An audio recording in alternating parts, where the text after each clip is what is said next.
మన భారతీయ సనాతన సాంప్రదాయం ప్రకారం ధ్యానము, శాకాహారము వీటి యొక్క ప్రాధాన్యత గురించి తెలియచేస్తారా? పెద్ద పండుగ ఉగాది తల్లి, ఇట్లాంటప్పుడు చాలా మంచి ప్రశ్న వేశారు మీరు. ఎందుకంటే ఆహార నియమము అత్యంత ప్రధానము. యదాహార తద్ విచార అన్నారు. మానవుడికి ఏది ఆహారం ఉంటుందో దాని ప్రకారమే వాళ్ళ ప్రవర్తన ఉంటుంది అన్నారు.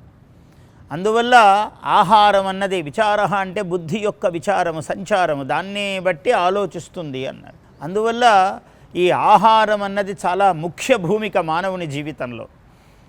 అందున ఏమిటంటే శాకాహారము అన్నారు. శాకంభరీదేవి అని అమ్మవారిని పూజ చేస్తుంటాం మనం. శాకంభరతి ఇది శాకంభరి, శాకాంబరి అంటుంటారు తెలియకుండా. అంటే దాన్ని కూడా సమర్థించవచ్చు, ఏ పదం వాడినా దాన్ని సమర్థనం చేయవచ్చు. శాఖమునే అంబరముగా వస్త్రముగా కలది అని చెప్పొచ్చు అలాంటప్పుడు. కాబట్టి శాకంభరీదేవి. ఈ శాకంభరీదేవి ఏంటంటే అన్నపూర్ణాదేవి. శాకపాకములు ఏవైతే ఉన్నాయో పృథివీ మండలములో, తరులతా గుల్మములు, సస్యాదికములు, పళ్ళు, ఇవన్నీ కూడా ఇవి ఆహారముగా భగవంతుని చేత నిర్దేశింపబడ్డాయి. తక్కినవి ప్రాణులు, అవి కూడా వేరే ఆహారం తీసుకొని బ్రతికేవి.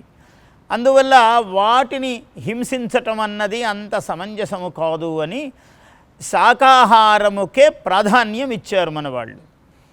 మాంసాహారము నిషేధమా అంటే ఒక విధంగా నిషేధమే. మన వాళ్ళు ఏది చెప్పినప్పుడు ఎలా చెబుతారంటే ఇది వద్దు, ఇది మాత్రమే చెయ్యి అని చెప్పరు. ఒరే నాయన, ఇది చేస్తే ఇలా ఉత్తమంగా ఇలా శిఖరాగ్రాన్ని ఎక్కుతావురా, ఇది చేస్తే ఇలా కింద పడిపోతావురా, నీ ఇష్టము అని చెప్తారు. ఆ రెండు మార్గాలు సూచిస్తారంతే. అందుకే మహాభారతంలో ఏమన్నాడంటే, మీరు మంచి ప్రశ్న వేశారు కాబట్టి వివరం చెప్తున్నాను. మాంస భక్షయతే యస్మాత్ భక్షయిష్యే తమప్యహం. ఒక మాంసఖండాన్ని ఎదురుగా పెట్టుకొని ఒకడు తింటూ ఉంటే ఆ మాంసఖండము అంటుందట, మాం సహా, మాం అంటే నన్ను, సహా అంటే వాడు, ఇతడు, సహా భక్షయతే యస్మాత్, వీడు నన్ను ఏ కుక్షి ఆతురతతో రుచుల కోసము నన్ను హింసించి సంహరించి తింటూ ఉన్నాడో, భక్షయిష్యే తమప్యహం, మళ్ళీ జన్మలో వీణ్ణి కూడా నేనున్న స్థానంలో వాణ్ణి పెట్టి నేను వాడి స్థానంలో ఉండి ఇలా తింటాను అనేది ప్రతిజ్ఞ చేస్తుందట. తస్మాత్ మాంసస్య మాంసత్వం అన్నాడు. అందుకే మాంసహ అని, దానికి మాంస అనే పేరు ఎందుకు వచ్చిందయ్యా అంటే మాంసహ, నన్ను వీడు తింటూ ఉన్నాడు, అందువల్ల మాంసహ అనే పేరు వచ్చిందన్నాడు.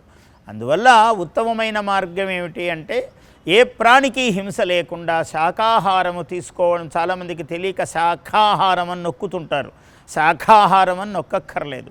మల్లికార్జునుడు నొక్కుతుంటారు, సత్యనారాయణ అంటుంటారు. ఇవన్నీ అవసరం లేదు. సత్యనారాయణ అంటే చాలు, పాపం పలుకుతాడు ఆయన మహానుభావుడు. అలాగే మల్లికార్జున అంటే మల్లికా అర్జునుడు. మల్లిక అంటే పుష్పము, మల్లిక అంటే ఆ పుష్పము యొక్క సౌకుమార్యం అంతా పోతుంది. అందువల్ల మల్లికార్జునుడే ఆయన. అందుకని శాకాహారమే ఇది. అటువంటి శాకాహారము తీసుకోవటం అన్నది ప్రశస్తమైన మార్గము, ఉత్తమమైన మార్గము.